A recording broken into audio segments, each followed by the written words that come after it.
দেশ বাংলাদেশ। এই জেলা আবার কুমিল্লা নোয়াখালীর অন্তর্ভুক্ত জেলা, যেখানে সঠিক দিন ধর্ম পাওয়া অতীব জটিল। ইসলাম সৌদি আরব থেকে বের হয়ে ইরাকে ঢুকেছে, ইরাক থেকে বের হয়ে ইরানে ঢুকেছে, ইরান থেকে বের হয়ে পাক ভারতে এসেছে। এই বিকৃত ইসলাম বিকৃত মানুষের কাছে থেকেছে 750 বছর। তারা চলে গেলে এই বিকৃত ইসলাম থেকেছে 190 বছর ইংরেজদের কাছে। তার উপরে এই ভূখণ্ডের উপরে থেকে যে দীর্ঘদিন যারা পাকিস্তান থেকে দেশে এসে রাজত্ব চালিয়েছিল, তারা সবাই ছিল শিয়া। মিস্টার জিন্না শিয়া, মিস্টার ব্যাকতারি শিয়া, প্রেসিডেন্ট আইয়ুব শিয়া। তাদের হাতে দিন ধর্ম থেকেছে, ক্ষমতা তাদের হাতে থেকেছে। বিকৃত ইসলামী মানুষের কাছে ইসলাম বলে পরিচয় পেয়েছে, যার কারণে মাঝে মধ্যে আমি বলে থাকি আপনাদের কাছে, সঠিক বলাও যেমন জটিল, সঠিক মানাও তেমন কঠিন। কেন? সঠিক কথাগুলি বেঠিক কথাগুলি দুটোই আরবিতে লেখা আছে। আরবি বুঝে জাতির সামনে বলাও জটিল, কেননা যখন আপনি সঠিক বুঝেছেন তখন জাতি তো ধর্ম মনে করছে আর একটা।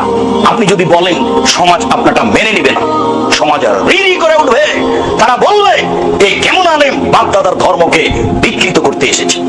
ধর্মের পরিবর্তন মানুষ সহজে মেনে নেয় না, তার নাম আকীদা, তার নাম বিশ্বাস। মুহাম্মদ সাল্লাল্লাহু আলাইহি সাল্লাম আত্মীয় স্বজনের মাঝে বলেছিলেন, বাপ দাদা আত্মীয় স্বজন চাচা চাচি দেশবাসী খালা ফুফু সবাই জেনেছিল পৃথিবীতে সবচেয়ে ভদ্র নম্র সুন্দর মানুষ হচ্ছেন মুহাম্মদ সাল্লাল্লাহু আলাইহি সাল্লাম।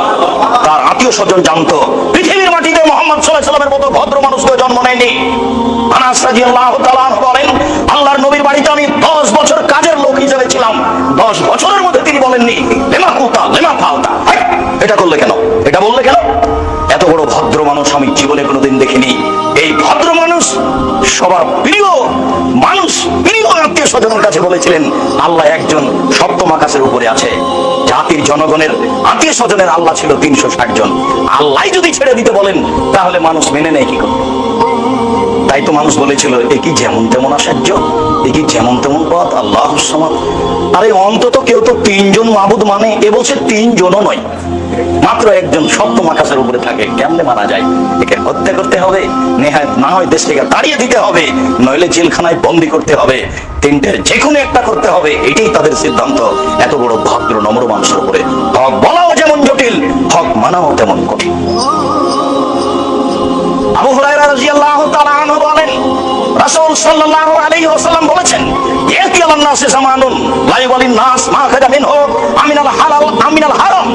মানুষের উপরে অচিরে একটা সময় চলে আসছে, যে সময়ে মানুষ পয়সা উপার্জন করবে কিন্তু বিবেচনা করতে পারবে না বা করবে না এটা বৈধ না অবৈধ। সেই সময় এখন মানুষ পয়সা উপার্জন করছে কিন্তু বিবেচনা করতে পারছে না বা করার চেষ্টা করছে না, এটা বৈধ না অবৈধ।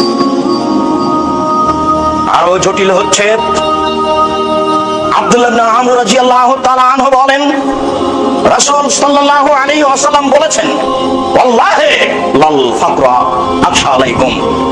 আমার উম্মত, আল্লাহর কসম, আমি মুহাম্মদ সাল্লাল্লাহু আলাইহি সাল্লাম তোমরা দরিদ্র ফকির হয়ে যাবে এই ভয় আমি করি না।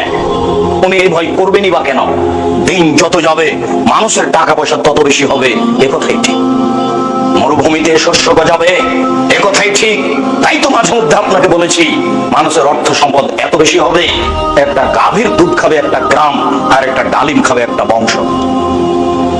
অর্থ সম্পদ কত বেশি হতে পারে। আমার উম্মত দরিদ্র হবে ভয় আমি করি না।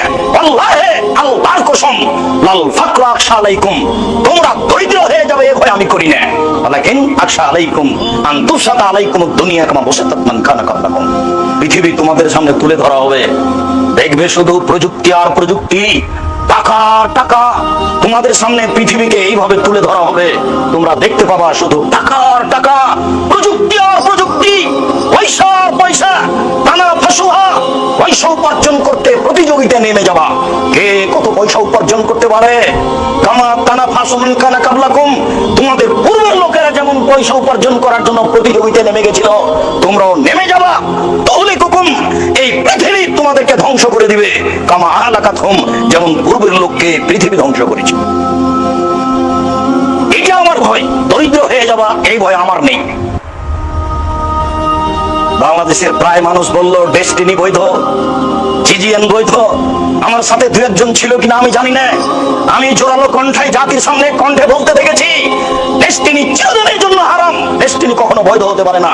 যারা খুব জোর দিয়ে আমার মুখের উপর বলতে চেয়েছে, তারা আমি বলেছি, আমি আব্দুর রাজ্জাক বিন ইউসুফ আল্লাহর কসম করে বলছি, আপনার নামে যে চট্টগ্রামে গাছটা আছে, সেই গাছটা যদি আপনি আজকে কেটে এখানে নিয়ে এসে দেখাতে পারেন জাতির সামনে, তাহলে আমি বুঝবো সত্যি ডেস্টিনি বৈধ। মরা পর্যন্ত, কিয়ামত পর্যন্ত আপনাকে সময় থাকলো, আপনার উত্তরসূরি যারা আসবে তাদের সময় থাকলো, আপনার নামে চট্টগ্রামে কোনো গাছ নেই। এটা একটা মিথ্যার উপরে চলছে, ভুয়ার উপরে চলছে।